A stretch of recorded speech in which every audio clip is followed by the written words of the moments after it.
the team introduced a new floor design for that weekend, and Hamilton praised the changes almost immediately. "The middle stint, I really felt realigned with the car," he said after the Grand Prix in Sakir.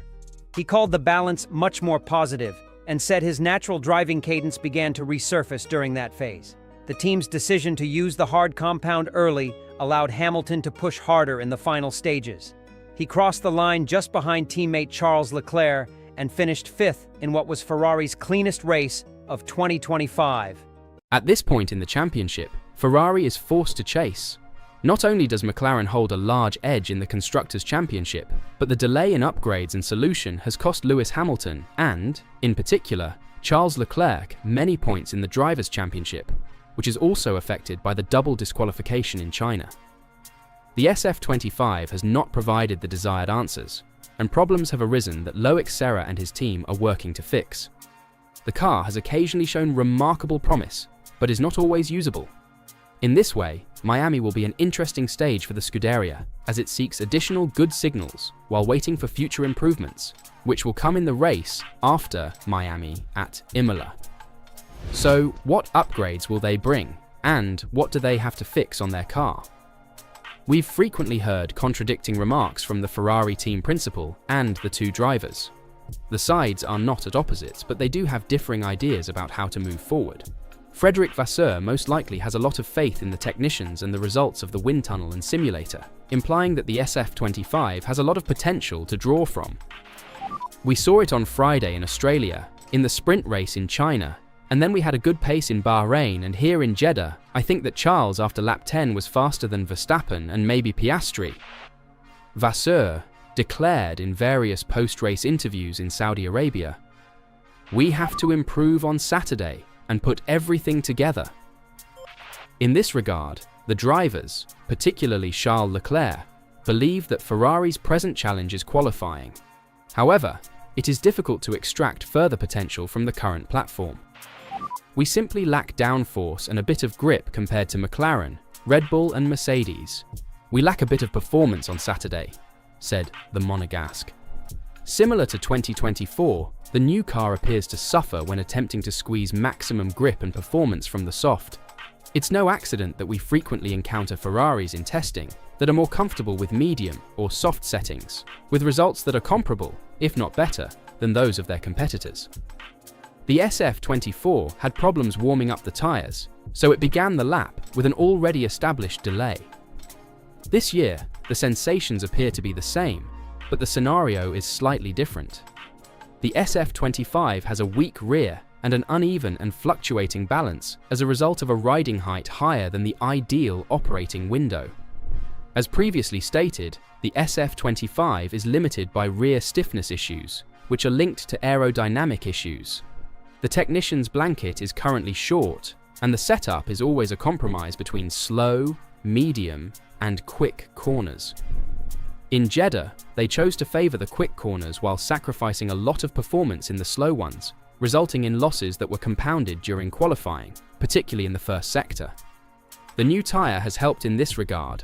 Compared to Suzuka, a circuit similar to Jeddah, the Reds lost more in the slow corners, due to setup choices and issues discussed in qualifying, than the McLaren, but gained on the straights and in the medium corners, and reduced the deficit in the fast ones by around 1/10 of a second, as expected. During the race, the situation appeared to repeat again, only to be surprised after the opening laps when an SF25 became competitive on that stretch of track. The use of less fuel, a lower ride height due to higher cornering speeds, and a medium and then hard tyre in the appropriate window of use allowed the SF25 to be utilised. It is no accident that the SF25 performed best on Friday in Australia, where the ride heights were optimal, in the sprint qualifying and sprint race in China, with the car set up on 35 kilograms of fuel, and then during the race's central and final stints. The troubles in qualifying are due to the SF25's lack of grip and downforce, which causes it to struggle with the softs. All of these problems share a similar denominator, which is the ride height. In fact, Ferrari would gain downforce, grip, and performance if it could lower the car. As Loic Serra stated at the start of the year, when you move something in these cars, you consequently influence everything around them. The same concept can be used to make improvements. This generation's cars operate on a very fine equilibrium. Each component might cause a positive or negative chain reaction. The fund established in Bahrain was not designed to handle difficulties that arose solely on the track. Development had begun in the winter. However, at Maranello, they are working on solutions that should unlock the famous potential, even if they do not appear to be expected for Imola at this time. These issues are also directly affecting Lewis Hamilton's performance.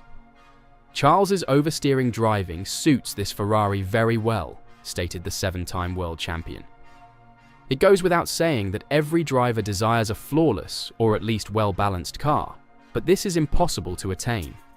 In this regard, Leclerc likes a weaker rear, but a very precise front, as was the case with the F175, and is now the SF25. As previously indicated before the Bahrain tests, the technicians developed a car that is stronger in the front, but they did not anticipate such an unstable rear. The Monegasque has discovered his own style for the setup, which is causing him to feel more confident and extract more performance, whereas Lewis Hamilton is now missing. At the moment, Hamilton doesn't feel the rear. He doesn't give him confidence. When he brakes, or when he's in a corner, he enters with a lack of confidence in how the rear will behave, and this leads him to perhaps brake more and be slower in the middle of the corner, and then to have problems also in release, in corner exit, with a less solid rear, Matteo Bobby analysed. It's a technical issue, Bobby said, thus placing the onus now on Ferrari to improve the SF25. A stronger rear end certainly wouldn't bother Leclerc, he specified. Lewis Hamilton struggles, while Charles Leclerc does his best but lacks the potential to compete with the others, so upgrades that restrict or possibly eliminate the SF25's current faults would assist both Ferrari drivers and would not be Hamilton-centric. And the fact Hamilton is lagging behind Leclerc is more than just age, as some like to say it. And Ferrari team principal Fred Vasseur is dissatisfied with some of these suggestions made concerning Lewis Hamilton. The Frenchman has expressed his dissatisfaction with some of the stories that are emerging. With only 5 rounds raced in 2025, Vasseur is not in the mood to consider some of the claims made about Hamilton. Along with the virtually annual complaints of the Scuderia's performance, there is rising concern over Lewis Hamilton's form. He has been highly self-critical, emphasizing how uncomfortable he feels in the SF25. Teammate Charles Leclerc is currently gaining more out of the car, both in qualifying and race mode. Given Hamilton's honours, recent events have sparked increasingly unfavourable speculation regarding his future. His age inevitably enters the picture, as is typically the case when older drivers perform poorly, even if just in a small sample size. When asked if Hamilton is seeing a dramatic reduction in performance, Fred Vasseur expressed his opinion to Sky Sports. It's not dramatically Hamilton's decline in form. We did 5 races so far. I know what you want to have the big headlines tomorrow, that Fred said this. But this is effing bull. At the end of the day, we are in competition. You have ups and downs. When we have ups, we are not world champions. When we have downs, we are not nowhere. It's just a competition. I'm not sure that you draw the same conclusion with Max last week when he was 7th. It is like it is. The competition is tight. You have 10 cars and a couple of tenths. Have a look at Max. He won in Japan. He finished 30 seconds behind Piastri in Bahrain. And in Saudi Arabia, he was P2 and had pole position. On paper, writing off a world championship after a few racing weekends is premature. McLaren's turnaround following their 2024 Miami modifications demonstrates how rapidly things may change in Formula One.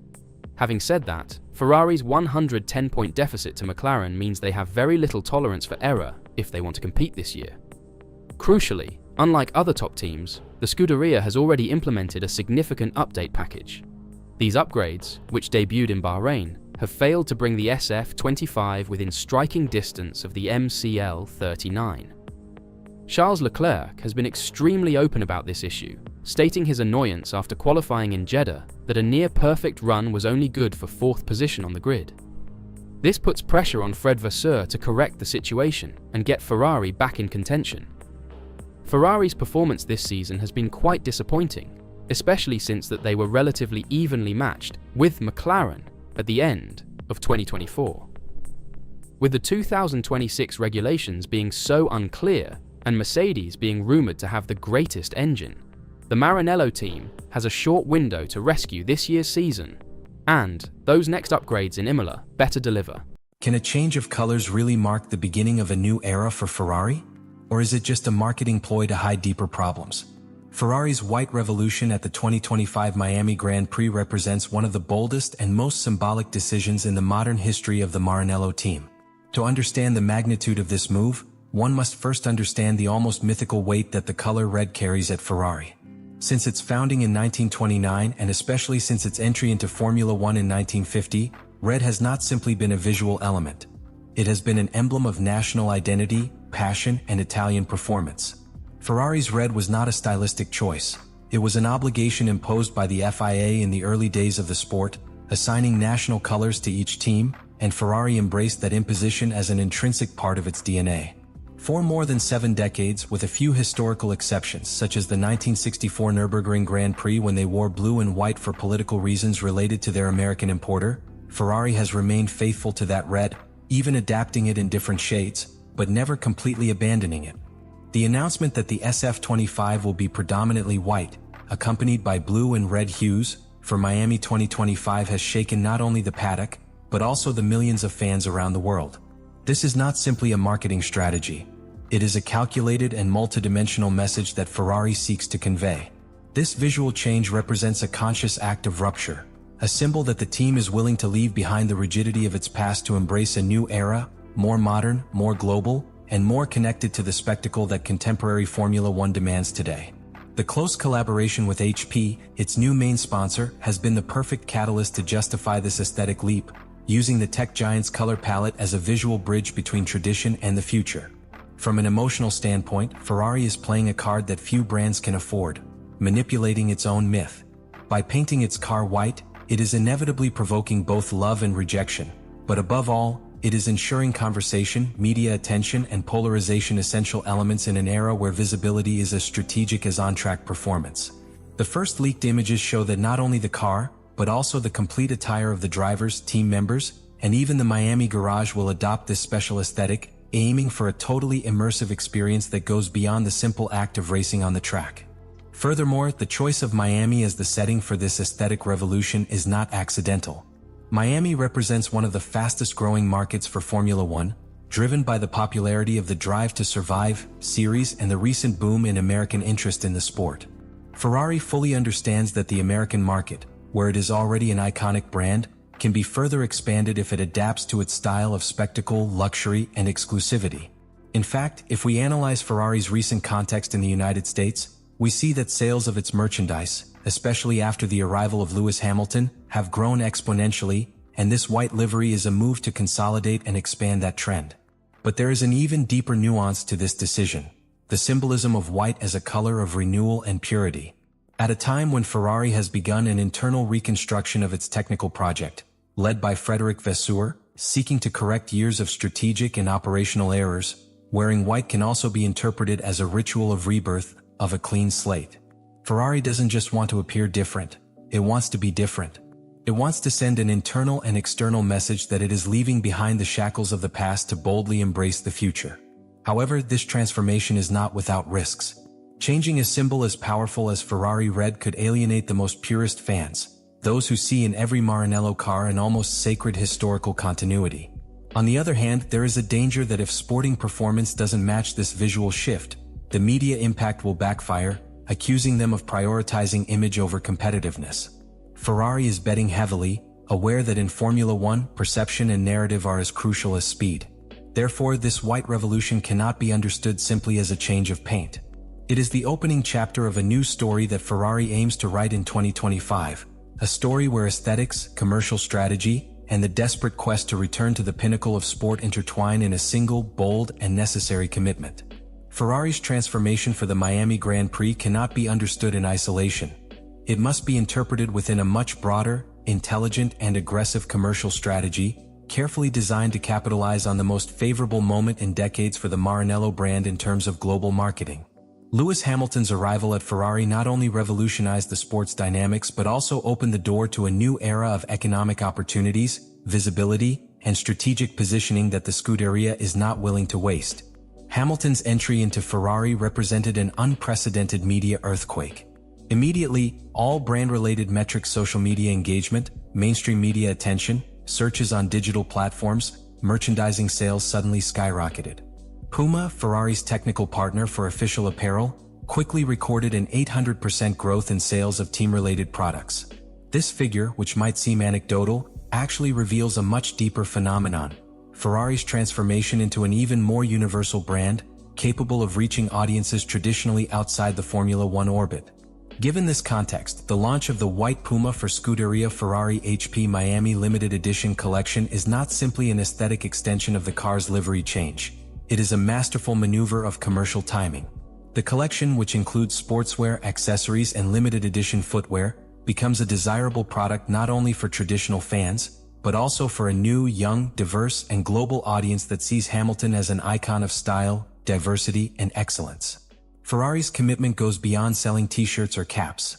It seeks to establish itself as a high-end lifestyle brand, merging luxury, sport, and pop culture in a way that no other Formula One team has achieved so far. The chosen location, Miami, further reinforces this strategy. In a city where spectacle, extravagance, and image are everything, Ferrari aims to own the event not only in terms of on-track performance, but also in terms of media and commercial presence. The alignment of factors is perfect. A booming US market for Formula One, a global star like Hamilton dressed in white to represent the new spirit of Maranello, an exclusive fashion collection available for a limited time only, and the promise of an event that will remain etched in the collective memory of fans. However, behind this marketing move, there is also a very clear understanding of the sporting moment Ferrari is experiencing. After a mixed start to the 2025 season, where the team has demonstrated single-lap speed but is vulnerable in strategy and race consistency, Maranello needs to reinforce the narrative of renewal, hope, and rebuilding. The visual and commercial impact of the white livery also functions as an emotional buffer. A way to keep fans excited, to project the image of a team that is evolving and looking forward, despite sporting challenges. It's important to note that Ferrari has learned from its past mistakes. On previous occasions, the team was criticized for not adequately capitalizing on its moments of global exposure. This time the plan is different. Every detail from the design of the suits to the sales strategy of the White Puma collection has been calibrated to maximize media and financial impact, aware that a team's economic growth in modern Formula One depends as much on its performance on the track as on its ability to build a powerful brand off it. Thus, Ferrari's masterstroke isn't just about changing the colors of its car for a special weekend. It's about redefining its identity for a new generation, expanding its dominance beyond the paddock, and laying the foundations for an era where Maranello not only fights on the track, but also in the hearts and wallets of fans around the world. The big question that emerges after analyzing Ferrari's bold aesthetic and commercial move is unavoidable. Will it be enough? Can an image revolution translate into real sporting results in the brutally competitive world of Formula One in 2025? To answer this question, it is essential to delve into the technical reality facing Ferrari and the fierce context of this year's championship battle. Modern Formula One does not forgive empty declarations. Every gesture, every movement, every promise is validated or demolished by what happens on the track. Ferrari, despite its impeccable media machine, cannot escape this inexorable law. So far, the SF25's performance has shown both ups and downs. In qualifying, the car has displayed single-lap speed, allowing Charles Leclerc and Lewis Hamilton to regularly position themselves on the front rows. However, when the green flag signals the start of the race, inconsistencies emerge: high tire degradation during long stints, difficulties adapting to changes in asphalt temperature, and strategic decisions that, although improved compared to previous seasons, are still not foolproof. The 2025 race is particularly ruthless.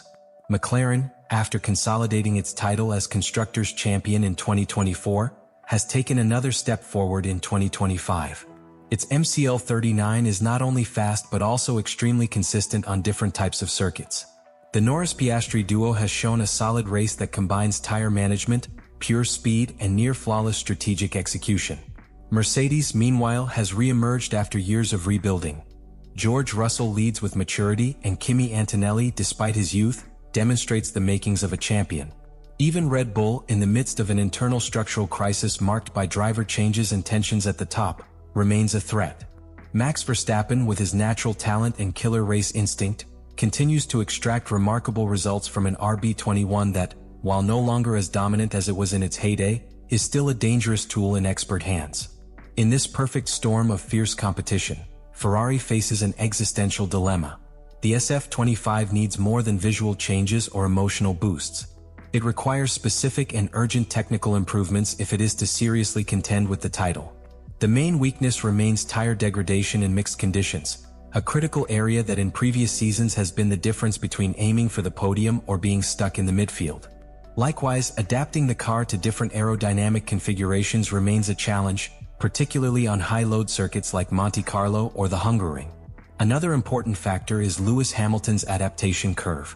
While the Briton has shown glimpses of his best, he is still in the process of fully integrating with the car and the team, a process that, although advancing rapidly, still requires time and real races under pressure to consolidate. Charles Leclerc, meanwhile, remains a top-performing driver on one lap, but he needs to find the mental and strategic consistency that has historically been his Achilles heel in close championship fights. The technical structure led by Frédéric Vasseur is also in the midst of a reconfiguration process. After years of pit errors and erratic strategic decisions, Ferrari has made progress, but has yet to demonstrate the ability to run a flawless championship in 2025.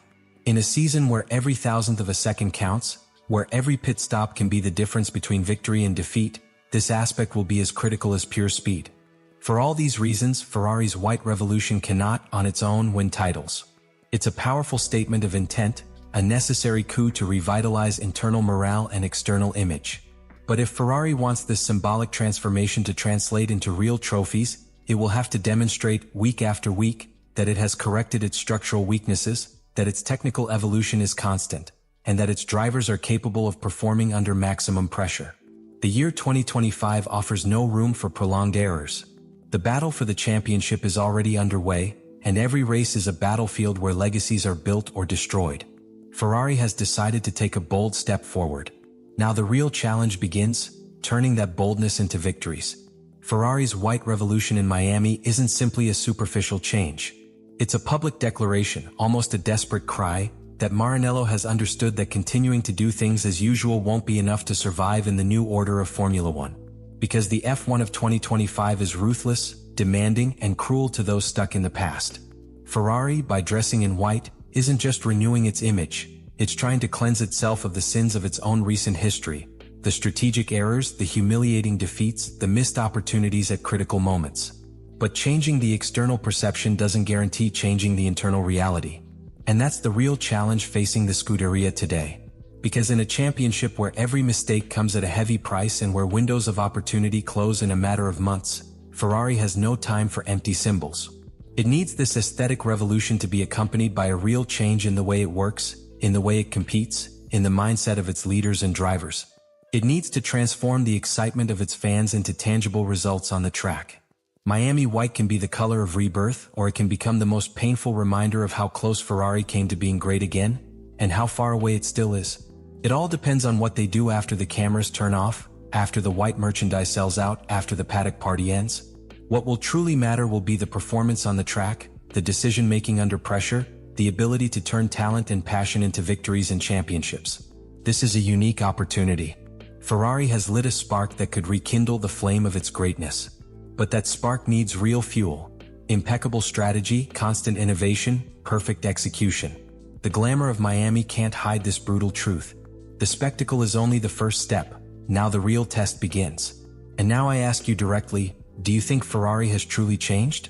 Or do you think that, as so often before, it will remain promises that time will eventually bury? Can Formula One's most iconic team truly reinvent itself and return to the top? Or will it remain trapped by the weight of its glorious past? Yes, it seems like the dreaded set of additional penalties, which went all the way up to 1-month suspensions, might be watered down. The FIA president, fresh from losing out on his push for a return to V10s earlier this year, is now lining up his next PR campaign. Team Red is seemingly ready to make its Miami diaries vivid. Right now, they are weirdly carrying a season that feels imperfect in all aspects. Enough speed its SP25 has achieved, but that couldn't make up for a big win.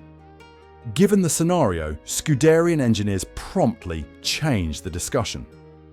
Waiting for Imola hadn't been a viable option. The Red Camp didn't choose to push rational upgrades to the livery either.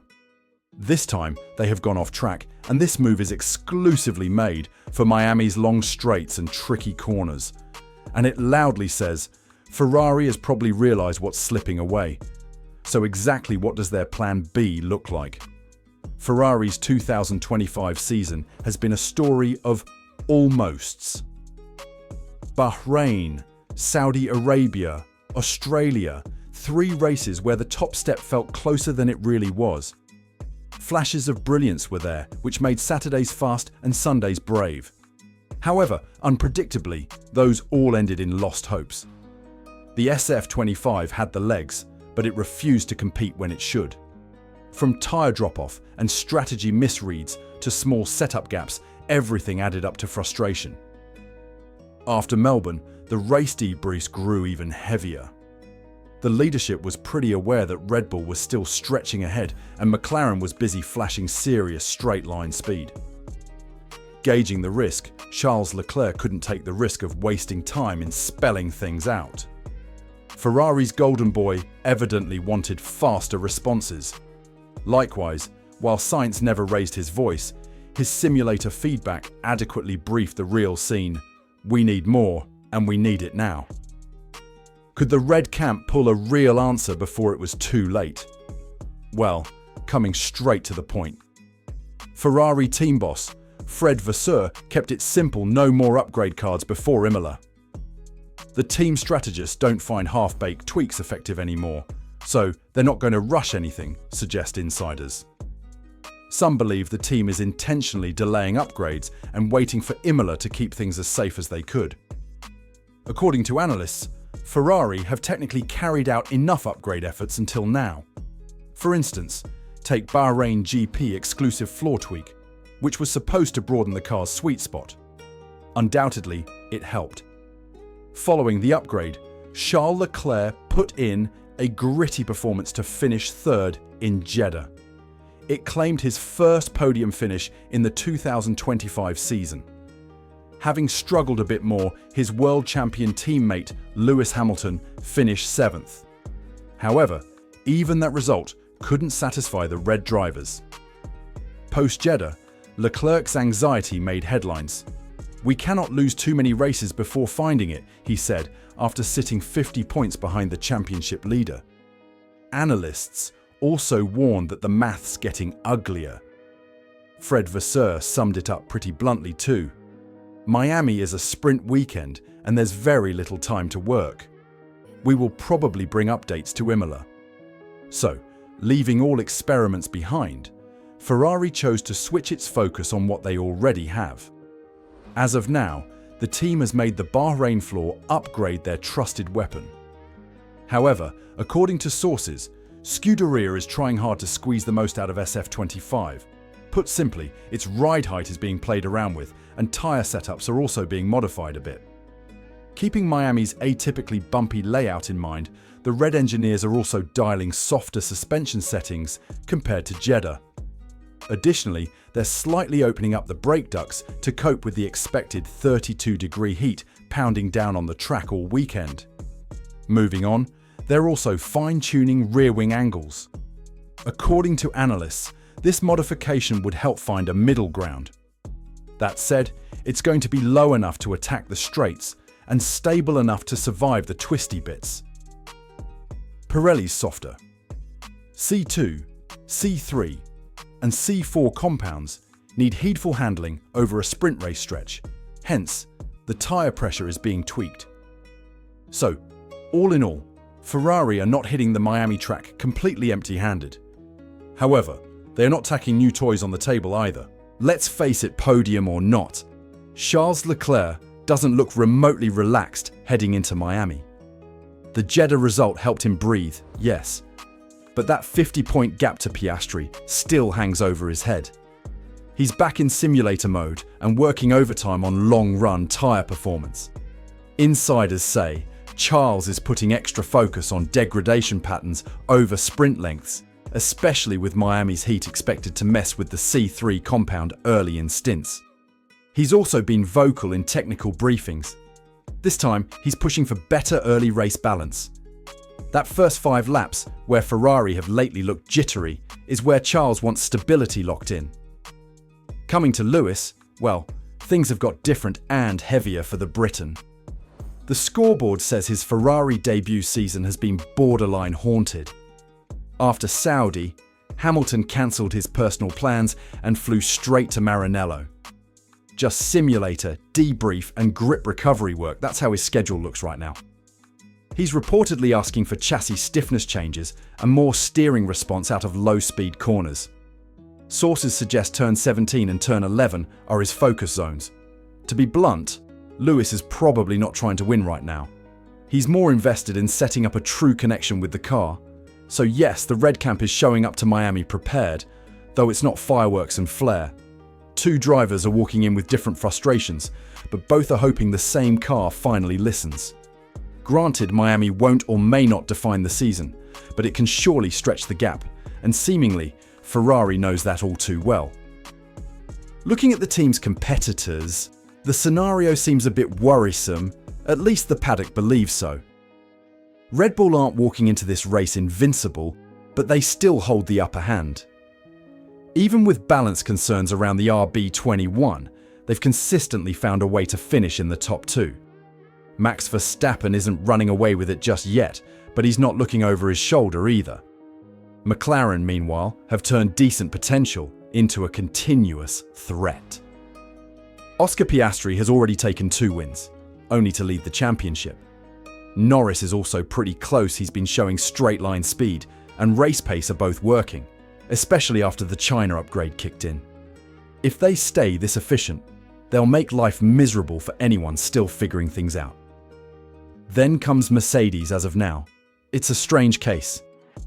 The car looks quick on Fridays, but something always slips through the cracks by Sunday. Still, their upgrades are landing early, and race management is improving. So, given these contexts, it can be said that Ferrari is not the slowest, but they're the trendsetter this season at least, for now. Possibly, Miami won't give the red drivers any breathing space, not on a sprint weekend. Perhaps that's why, while rivals are building on working packages, the Tifosi's favourite is still busy trying to stabilise one. If they can't hold position here, Imola might arrive with even more pressure. Given that the SP25 still needs interpreting, the lack of prep time adds another layer of discomfort for Leclerc and Hamilton. Leclerc's been through enough sprint weekends to know the margin for setup errors is thin. On the other side of the spectrum, Hamilton believes this car is not yet predictable for one-lap sprints and over 100-kilometre dashes. But there's another aspect. Ferrari aren't testing new parts this weekend. So technically, they're not walking in with a list of unknowns. It may not sound ideal or exciting, but on a track like Miami, where the surface flips between grips, it might just hold together better than expected. If there's ever a weekend where calm hands could outplay fast feet, this might be the one. But what if Ferrari messes up Friday? Well, they'll have to carry the mistake till Sunday with no pit stop to fix it mid-weekend. So yes, sprint weekends cut both ways, and for Scuderia, there's no prediction yet which side they'll land on.